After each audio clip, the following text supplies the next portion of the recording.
everyone. Welcome to another episode of the Tedi Talks Podcast. My name is Teddy Parsons, your host and your continued agitator for the next 30 minutes or so. I am so excited that you are joining us today as we have real talk with real people.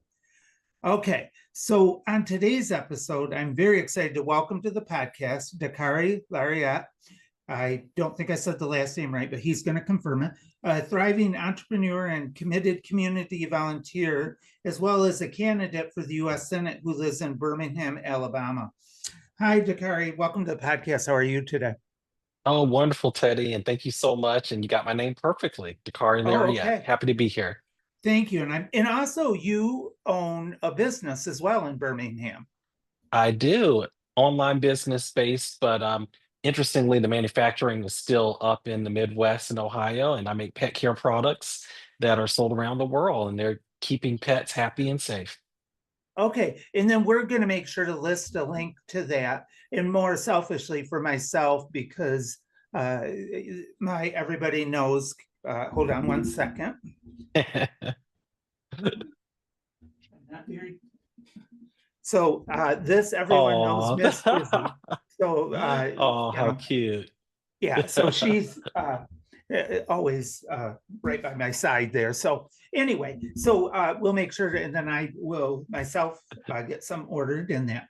So Oh, Dakarai, can you share more about you and who you are with our listeners? And we're listened to around the world in 23 countries. So and I say use this podcast to plug, do as many shameless plugs about your business, about you.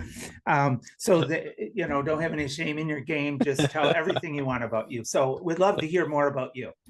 Yeah, well, thanks for the floor. So many different things, really.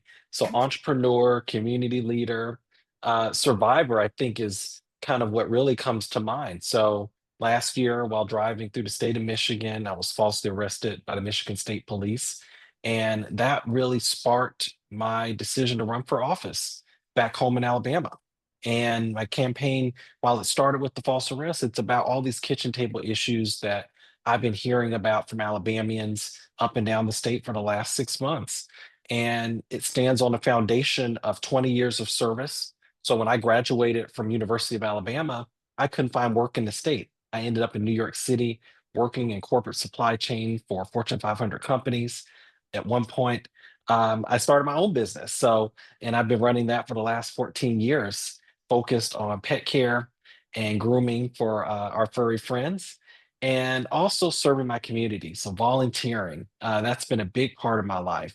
Advocating for our LGBT and homeless youth, advocating for equal access to education here in Alabama as a board member for University of Alabama, and even fighting the opioid crisis, working for the National Harm Reduction Coalition as a board member. Okay, so thank you for sharing that information. And as we always do, we're going to be sure to list Dakarai's contact information, anything you need to know about him under today's episode narrative. So you mentioned when you were here in the great state of Michigan, probably not so great for you. Well, I went to see in Benton Harbor, and for people around I always try to give geography lessons, which usually they're a mess. I can't even tell where I'm at half the time. So Benton Harbor, Michigan is considered Southwest Michigan, more along the Lake Michigan shoreline. Am I correct? right, exactly. So if you do the hand, it's right over here. Okay, perfect. So, and you had this incident, I believe, was on April 10th in 2024. So it really wasn't that long ago. Oh And no. yeah, and if you want to, you can go into detail. If not, that's okay.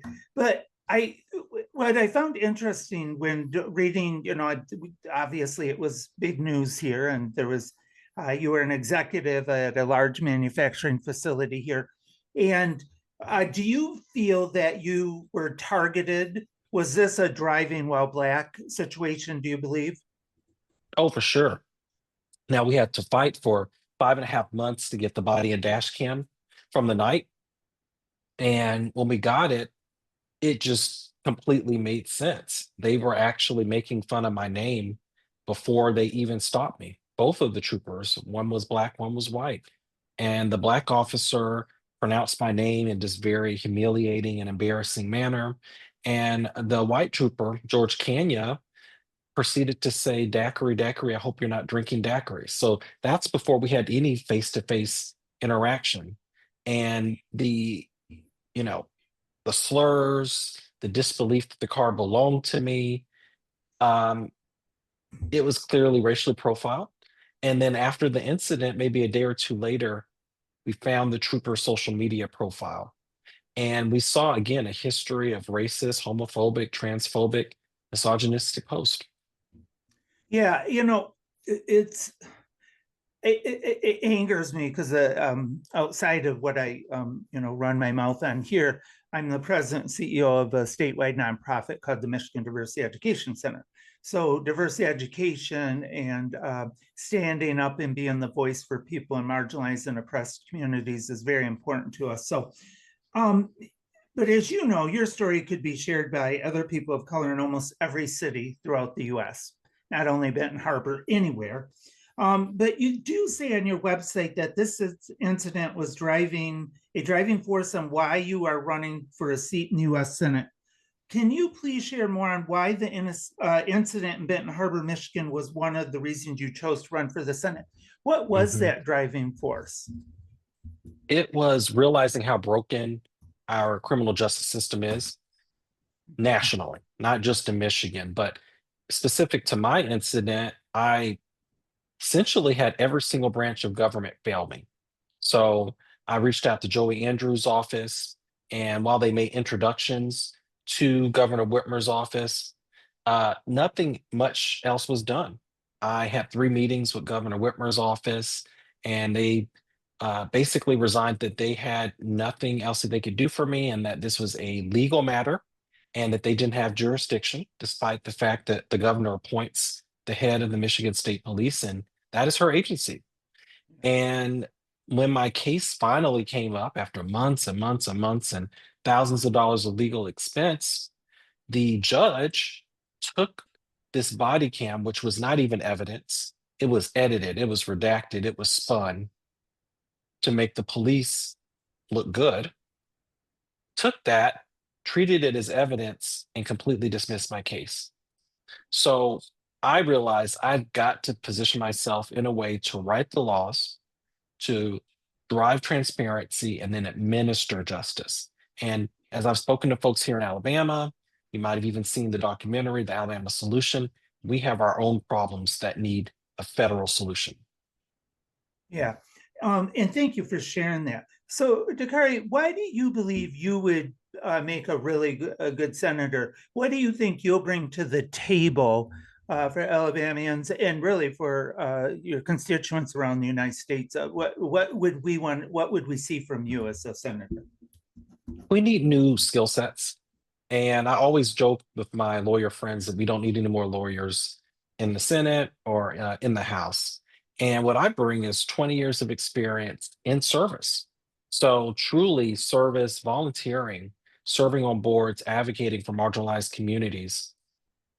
And it's just my passion.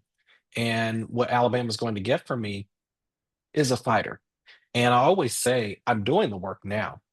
When I identify an issue, for example, my situation up in Michigan, I write the legislation, I draft that legislation, and my motorist bill of rights is already gaining steam nationally. It's been picked up in multiple op-eds, and essentially it specifies what our interactions should look like with the police and how information should be released to the principal, in my case, the victim, and it needs to be released without redactions, without cost, to a third party cloud where we can truly drive accountability in our policing. I've also addressed, for example, our prison system here in state. So even before this Alabama Solution documentary came out, which I believe is going to win a lot of really big awards, I was at the Alabama State House speaking to our senators and our representatives about how our expanded qualified immunity bill, HB 202, which was passed just this spring, is going to make our prisons even more dangerous. And So I'm doing the remind work. me, yeah, and thank you so much, Dakarai, for sharing that. You shared with me that link for the video. I believe it's on Netflix, if I remember correctly. The documentary was that on Netflix, I think. It's an In HBO documentary, so I think HBO Oh, on Max maybe. Max, HBO. Yep. So, what was the name of that again? Can you remind me? Because we're going to put a link for our listeners. It was phenomenal. It was really, really good. The HBO documentary is called The Alabama Solution. Oh, okay. Yeah. And it was great. It was awesome. Okay. Yeah, well done. So, also, I noticed on your website that you are a longtime gun hobbyist and strongly support the Second Amendment, excuse me. With mass shootings, really, they're a daily occurrence here in the United States. What do Yeah. you propose we do to ensure that gun control is being taken seriously in DC? As we know, and I'm going to get a little political here because I have been very disappointed with our Democratic leadership, um, uh, especially Hakeem Jeffries. We have too many of them in bed with big corporate America. And Mm. so it's frustrating when we hear, every school shooting, every mass shootings, we hear our prayers and thoughts are with the families and loved ones. What can we do to get past that prayers and thoughts with action? What do you think we really need to do? And as a senator, what do you believe you could bring Mhm. there to help us get better gun control? My commitment is solving every problem with data. And we have this beautiful experiment of 50 states. And I always look at who's doing it better, how do we benchmark and learn from them, and other countries even. So, United Kingdom used to have gun violence very similar to our own. I look at Massachusetts. They've implemented some very common sense things that I would like to see us do federally because I just can't trust certain states to do it themselves. Alabama has a gun violence epidemic, and we have permitless concealed carry and no background checks, no training programs, no red flag laws. It's a free for all. And I think that most of us responsible gun owners are okay with doing one or two steps before getting a gun. And even in my case, my most recent gun that I purchased here in Alabama had a 1 week wait period. And I think that was just the process within that store. It wasn't like a state law. And that was fine. I had no issue waiting a week for a gun. I don't think you should be in a hurry to buy a gun. So it's those simple things that I think we need to implement, and we cannot trust our states to do it right because we're continuing to have these epidemics, state to state to state. Yeah, and I'm going to push a little further on that if you don't mind. I, I've always thought, when you look into, and you say that in Alabama, there's really, really no regulation. It's pretty easy. But sometimes I think, do we need to go deeper into communities if we look at poverty? We look at Mhm. the jobless rates where there's no opportunities. And we can see that connection where there's gun violence. And so, do you Yeah. think that we really need to start really peeling away every layer to get gun control under control in the US? That's a great statement. And you're absolutely right. So again, I think about Massachusetts, one of the most educated states in the nation, and people have opportunities. And that's really why the basis of this campaign, the first pillar is finally investing in education, stopping that school to prison pipeline, and then on the back end, the economic opportunity. So when you're gainfully employed, you're not going to be out in the streets and doing these types of mass shootings that we continue to have. We just had another one in Montgomery. So I want to ensure that we have job training programs for those who want to go straight from high school into work. So they're productive, they can take care of themselves and their families. And then for those who choose a college education, ensure that that is affordable. And again, that they have a pipeline to success within the state because we export some of our best students. And like myself, I ended up in New York City. A lot of us end up in Atlanta. Yeah. I think that I think that's a model that I would hope we could see in every state here in the United States. I strongly believe that, especially that pipeline to prison. It would be nice to clog that up and make sure that young people do have opportunities. And a lot of times people with privileges, great privilege, are making these laws and they're passing judgment, and they don't understand that people need opportunities. And I would think a lot of people who live a life of crime would rather probably have a substantial living, make a real living, because I would think that would be much easier than having to do that. So I love that. So And there's a yeah, health aspect too. what's that? Access to mental health. There's a Oh, health aspect. oh yeah. So that's the second pillar in the campaign, is ensuring that everyone has quality, affordable health care, including mental health. Yeah, absolutely. And so thank you so much again, Dakarai, for sharing the information. So at this time, we're going to take a quick commercial break to hear from our amazing sponsors. So we're going to sit tight and we'll be back in just a couple of seconds here with the incredible Dakarai Larriett. Okay, we're back. Before the commercial break, we were talking about responsible gun ownership, but now I want to pivot the conversation to learn more about you and your faith. On your website, you mentioned that faith is a big part of your life, but I must admit, the Republican Christian nationalists who are promoting a radical Christian agenda in Washington right now are downright scary. And they seem to be having the loudest voice right now in our country. So honestly, I think you would agree it's performative at best, and extremely hurtful and hateful, especially the Speaker of the House. Even though he carries that Bible up there, it looks good, but his actions really kind of tell the story of who he is. So how will you use your faith to guide your decisions that you make on behalf of your constituents and our country? Well, I think we have to be careful. And you brought up the key issue is this Christian nationalism. And that's it. Absolutely not what this campaign is about. When I speak to faith, it is about exercising that critical First Amendment right and respecting everyone else to worship as they choose. And that's just it. And when it comes to my personal decisions and how I approach business, governance, etc., it's the principles. It's not about being dogmatic and exclusionary, which we've seen with a lot of the national leaders these days. And I think about how we treat our neighbors, right? Do we treat them like brothers and sisters? Are we inclusive? So when I think about, for example, Alabama's Attorney General Steve Marshall and this, you know, campaign he's waging against trans people, demonizing them and putting their lives in jeopardy, that doesn't embody the values that I learned and I think most Alabamians adhere to. Yeah, and well, we just saw primaries. Democrats, the people's voices are speaking across our country.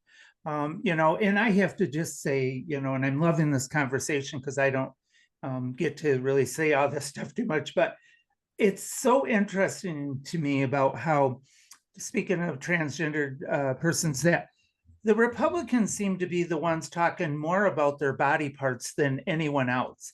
For Right. people who are so afraid of them, they spend so much time talking about them. And so it's kind It's of, bizarre. yeah, it's almost laughable. It's like, wow, you talk more about transgendered people than transgendered people talk. So Yeah. I do need to ask your thoughts on something that has really been bothering me a lot lately, and I've been careful not to send off my email quite yet. We all heard about the unfortunate shooting of Charlie Kirk on September 10th, 2025. But on September 19th, 2025, the House of Representatives voted in favor of resolution number 719, which has a stated purpose to honor the life and legacy of Charlie Kirk. The resolution had 196 co-sponsors and was passed by a vote of 310 to 58, with 95 Democrats voting in favor of it. Are you shocked by the number of Democrats who voted for this resolution? I am. I think we are no longer under a Pelosi clearly run House or even minority, and they have got to get their strategy together. I maybe they didn't read it, even the title. Some of these bills are difficult. They're long, the titles are unclear, but honoring this individual's life, no one deserves to be the victim, right, of a murder. That is not Yeah. at all what anyone's signing up for, being a political leader. But his legacy is not something that, frankly, the leaders in my state, the Democratic leaders, were willing to honor. So, Representative Sewell and Representative Figures voted no on that, and I'm very proud that they did. Yeah, well, not surprising. And I sound like I'm really being mean about him, but I don't mean to be. Hakeem Jeffries voted positive, yes. But what was more shocking was Sarah McBride of Delaware. Congress is the only representative to be transgender.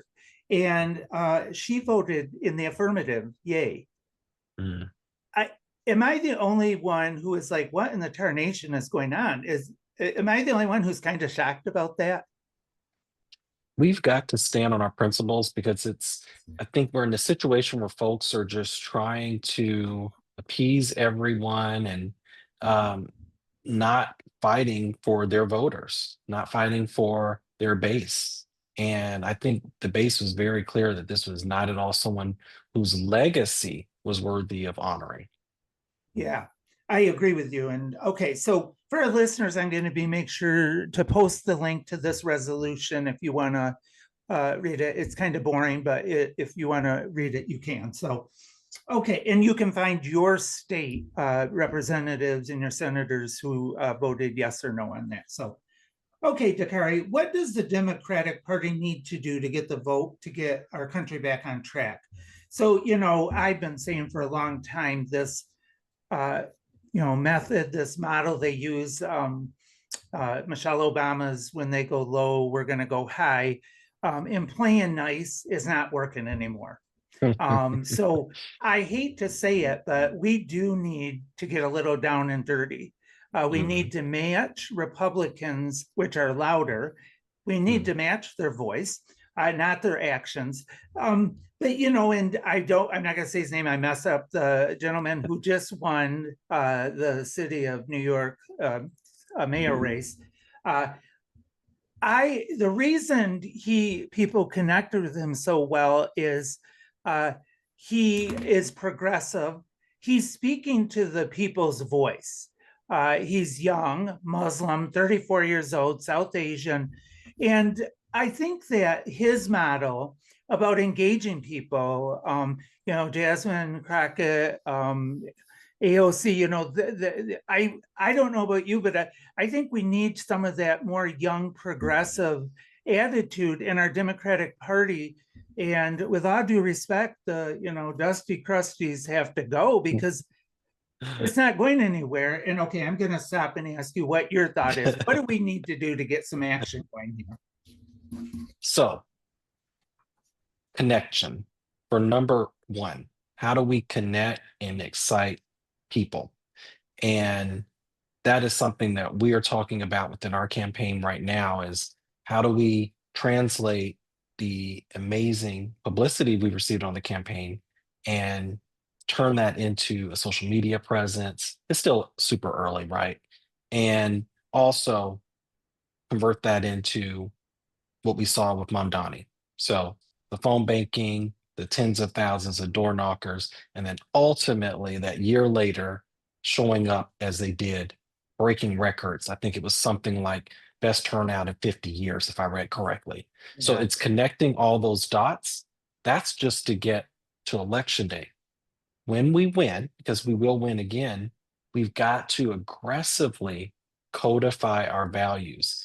And I think that's the biggest miss when I think about the last 10 years. We spent a lot of time cleaning up after bad administrations, right?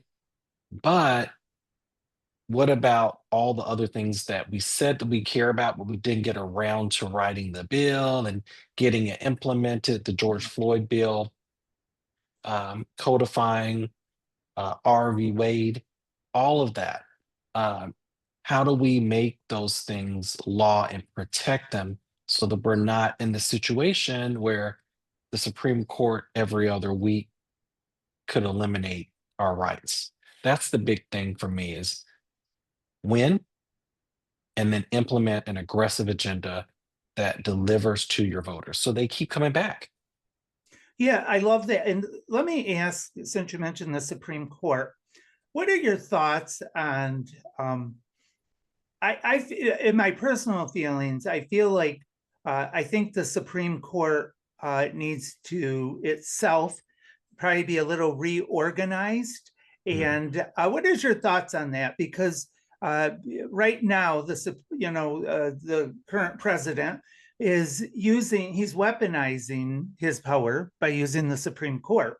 And I don't think we probably ever saw that happen so openly in the past. So I'm curious, what is your thought about what we need to do with the Supreme Court, the highest court in the land? Yeah. Yeah. Well, it goes back to your comment earlier about being more aggressive. Don't allow seats to be stolen. It is unbelievable that in one term, Trump was able to put 1/3 of the court in place. That is astounding. And it was because of a stolen seat. So we've got to be super aggressive and we've got to play the long game. It's not just the Supreme Court, it's the pipeline of judges. So, for example, I think about Eileen Cannon down in Florida. You know, she is a sleeper cell. You know, she was loyal to a fault to Trump and she's going to continue rising through the ranks. Is she going to be on the court in the next 10 years? She might be the next appointee based upon how loyal she's been, right? So we've got to think about strategically how we use all the levers to protect the people and the base. That's the big thing. And in terms of reorganization, we've got to think outside of the box in everything. So the way that Trump has pushed executive power to the brink, and we're hearing about the debates today with regard to powers around tariffs, we've got to think about how do we ethically push and exercise the powers of the legislative branch and the executive branch beyond what we've been doing? Because we've been playing and coloring really tightly inside of the lines, and maybe we need to go up to the edge a little bit. And with your saying that, I agree. How much responsibility do you think us as, John Q. public, how much does the public need to stay involved? Because if you think about it, it's, in election years, we get riled up and, we're very involved. But how do you believe that we should take, when you look at the original Constitution, it's for the people, and it doesn't feel like that. It feels like, big business and those who are the loudest and have the most money can buy elections and change outcomes. So how what do you think our role is the public, the people who vote, who are supposed to have really the real power? What do you think we need to do? Do we need to stay involved, get more involved? What are your thoughts on that? For sure. And I think the issue really is that it's so money driven. So we live in a world now where you can spend $300 million, buy access, put your president in place, and all of a sudden you're the exclusive supplier of satellite technology, rockets. I think there was an order for, what was it, 400,000 or so Tesla vehicles, cyber trucks. So this type of thing, we have got to stop the money flow. And everyone has their hand in the pot. So it's it's the processors, it's the fundraisers, it's the corporations. I think that's our biggest opportunity. Remove that, and then it will become a contest of the best ideas that excite the voting public, not the businesses. Yeah, I agree. Okay, so I want to make sure we get to this, and thank you for sharing all of that and allowing me to just go on my little rants. So I really appreciate your insight. I do want to talk to you about your new book titled Don't Flush: From a False Arrest to a Political Awakening, My Journey to Making a Difference. Can you share more with us about the book, and what was the defining point for the launch? Was this the defining point for the launch of your political career? Mm. Well, the book was born out of the interrogatories I had to write about that night, April 10th, 2024, in Benton Harbor. And when I got out of the jailhouse, I immediately started documenting everything. And then that became my complaint. And then when the internal investigation was completed and it was a 3-word rejection that they found no wrongdoing, and I received the body and dash cam and went into therapy, and I was encouraged to write and talk about my experience, it just kept flowing. And that's what became the book. And the book is focused on that night in particular. I'd say about 70% of the book is that night and my recollection, aided by body cam and aided by the recollection of my friend who was in the passenger seat. And from there, it is kind of like, what do we do next? How do we prevent this from happening to other people? And then it's interspersed with stories of resistance from my family and how they helped me to get through that night, even though they weren't physically there.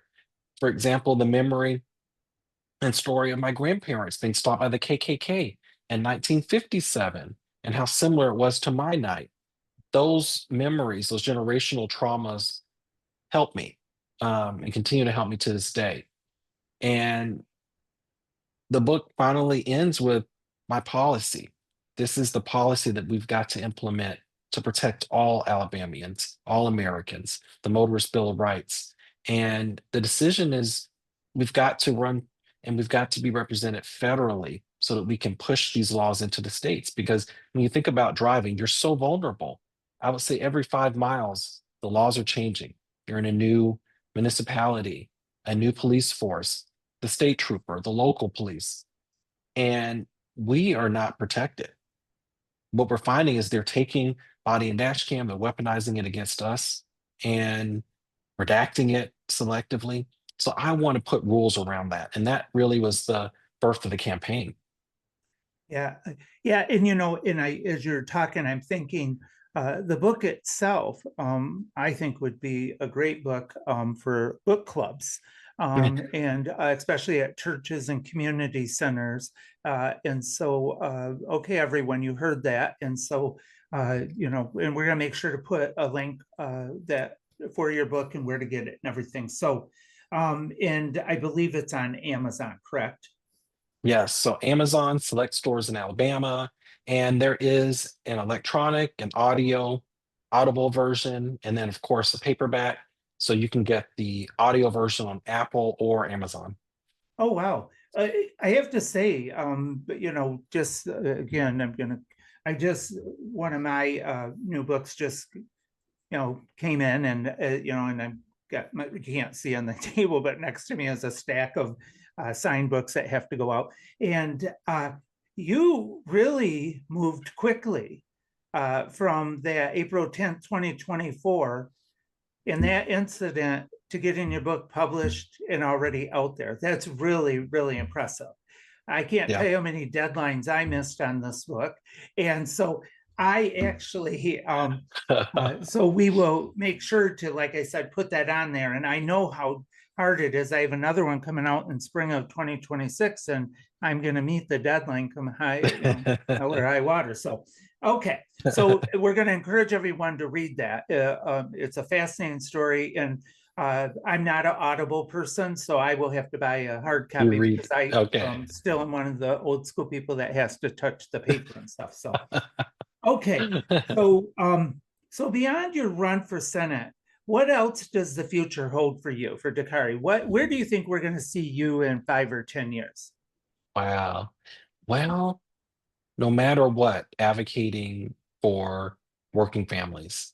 And as I always say, vote for someone who's already doing the work, who's already out there serving the community, volunteering.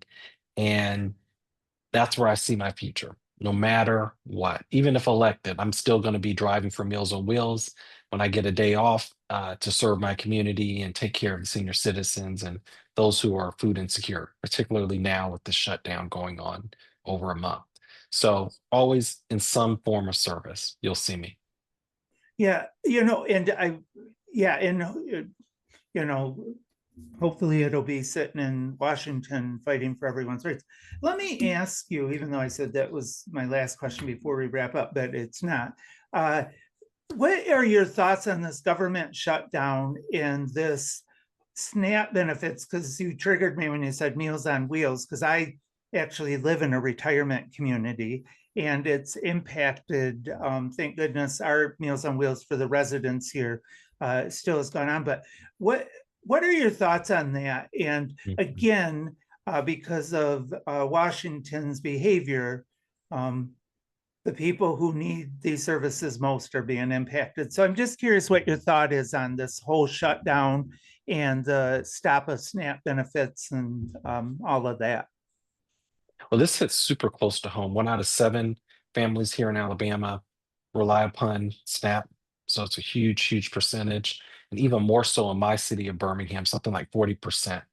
So we're feeling it already, and we're all coming together to help. But what I really want to see from our leaders, and I think this is a fundamental failure of the entire branch, the entire legislative branch, is don't bargain with people's lives. We, I think, should have to pass a balanced budget. We'll get to balanced budget. We should have to pass a budget on time every single time. That should be a requirement because when you think about it, those Article 1 powers, it is really about around the power of the purse. So if you can't pass a budget, you're not doing the essential work of your branch of government. We can get to at some point balanced budget, not anytime soon. So I think it's a failure. It's a lack of collaboration, and it's anti-American, and it's just so incredibly cruel. Yeah, I would agree with you. And I will say, though, because I might have, for some of our listeners, might have thought I sound a little critical about our government, but I will say, um, I've been, since that SNAP benefits, and so many people being impacted, the one thing that I am most proud of in our country is seeing how people are coming together and just even neighbors saying, hey, I don't want anyone to have to steal food. Here's, reach out to me on Facebook, or here's my phone number. I'm gonna make sure you and your family can eat. And just seeing millions upon millions of people step up and step into this crisis. And it reminds me of why our country is so great. It Yes. reminds me of why the people need to take back the power. And I feel something in the air, and we're going to see some impressive change once you become senators. See, I'm putting it into the universe. Young, I don't know how old you are, but young people like you are really going to start making the change, and we need that. And Yeah. so I'm very excited for the future and for your future. And so, okay, I do have one last question. I promise you that. I always ask my guests this. What would you tell 20-year-old Dakarai about what you have learned along the way? What advice would you give him?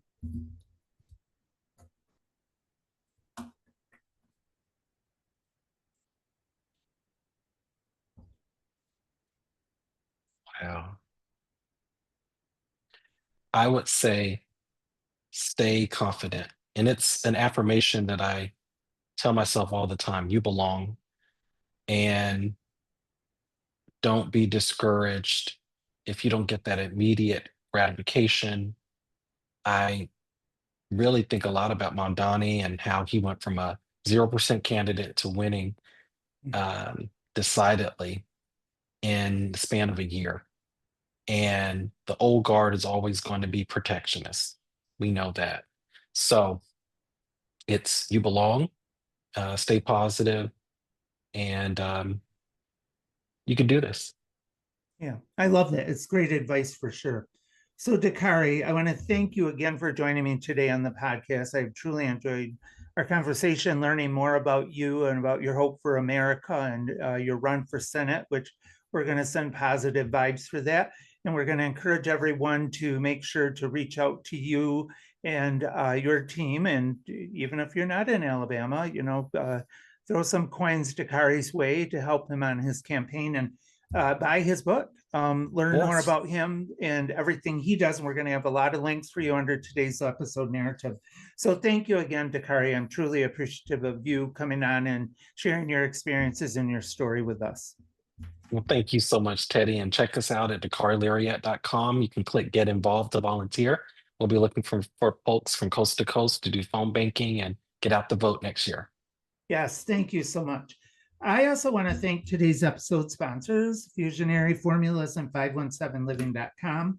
You can connect with these amazing companies by clicking on the link located under today's episode narrative. Thanks, everyone, for joining Dakarai and me today on another episode of the Tedi Talks Podcast. Please make sure to stay connected with us on our Facebook and Instagram pages and join our YouTube channel, Tedi Talks More. You can find all of these under our website under Tedi Talks 2, and that's a 2, number 2. You would think by now I would know this speech, but I don't. I keep looking down at a script here. So remember, everyone, it only takes a few words to start a meaningful conversation. Until next time, my friends, keep it real and let's keep talking. Thanks, Dakarai. I really appreciate you being here. Thank you so much, Teddy.